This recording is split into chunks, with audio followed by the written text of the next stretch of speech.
Hello and welcome to Discovery Talk. I am your host Charlie Jackson, along with my co-host Alex Sherman. This is a program that talks all about science discoveries. We talk about different fields of science from natural science to human behavior and all sciences in between. On tonight's show we will be talking about discoveries that were made about a living cell. Discoveries that have been made about what happens inside a cell and outside the cell.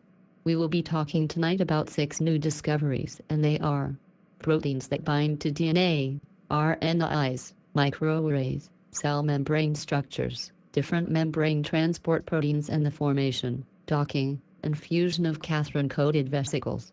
Here is Alex with the first topic. Thank you, Charlie. Our first topic tonight is how proteins bind to DNA with specificity.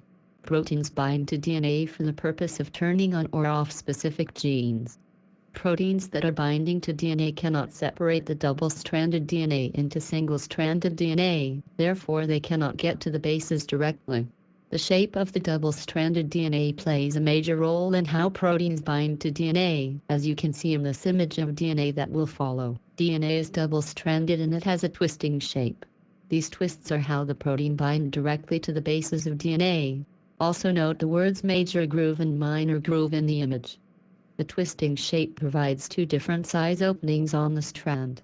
The major groove, as you can see, has a wider opening than the minor groove. The wider opening allows proteins to bind to the bases of DNA through the major groove.